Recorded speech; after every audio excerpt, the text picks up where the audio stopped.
এখন তদন্ত চলছে, এখন তদন্ত চললে কি আমরা রুগীটা ফেরত পাবো না বাচ্চাদের মার আগে ফেরত পাবো? আমরা বাচ্চাগুলো কিভাবে মানুষ করবো? বাচ্চাদের মুখ চেয়ে কিভাবে থাকবো আমরা? রুগীটা না পারবে, ডাক্তার বলে দিতে পারতো, ট্রান্সফার করে দিতে পারতো।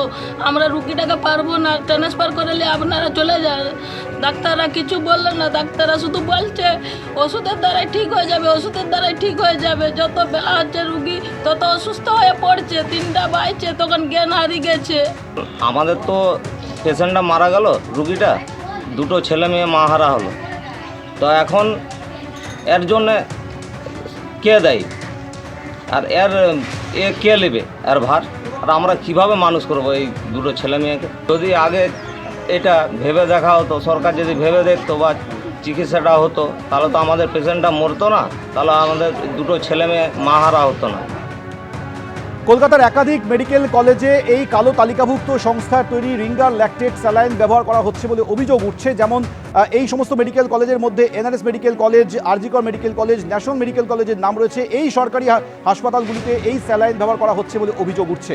প্রশ্ন হচ্ছে যে গত 7 তারিখ অর্থাৎ 7ই জানুয়ারি যখন সরকারের তরফ থেকে নোটিশ পাঠানো হয়েছিল, তারপরেও 4 দিন কেটে গিয়েছে, 96 ঘন্টা পরেও কি করে এই স্যালাইন ব্যবহার করা হয়, এই প্রশ্ন বড় হয়ে দেখা দিয়েছে।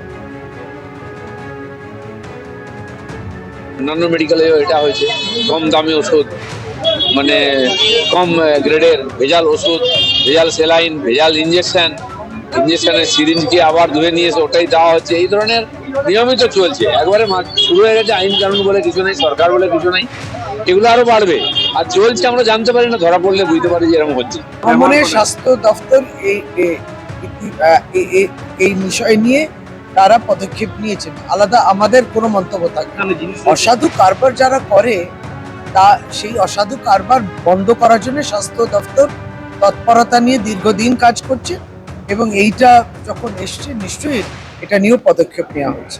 দুর্ভাগ্য এই অসাধু কাজ এবং এইভাবে মানুষের প্রাণ নিয়ে ব্যবসা কেউ করবে, এই টানাটানি করা হয়।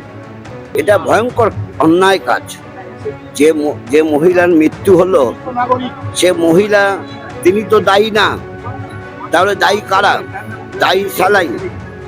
আর এই স্যালাইন নিয়ন্ত্রণ করে কারা? সরকার। চিকিৎসকরা বলছেন এগুলো কিন্তু চেক করা উচিত ছিল। কালকে চিকিৎসকদের কথা শুনেছি, এটা চেক করা উচিত ছিল। চেক করার দায়িত্ব কার? প্রশাসনের, স্বাস্থ্য প্রশাসনের চেক করার দায়িত্ব। এটা খুব অন্যায় কাজ হয়েছে এবং এটার জন্য কি বলবো, দায়ী কাকে করব? সরকারকে দায়ী করব? মুশকিল তো হচ্ছে এই যে জনগণের সঙ্গে সম্পর্কযুক্ত সমস্ত বিষয় মুখ্যমন্ত্রীর হাতে। মুখ্যমন্ত্রী তো 2টো চোখ, একটা মাথা। তা এত কিছু মাথায় রাখা যায়? এত কিছু চোখে নিরীক্ষণ করা যায়? যায় না। ফলে তিনি নড়লে যেই দপ্তর নড়বে, তিনি না নড়লে দপ্তর নড়বে না। আর বিশ্বস্ত যারা আছেন মন্ত্রিসভা সদস্য, তাদের হাতে দেওয়া উচিত।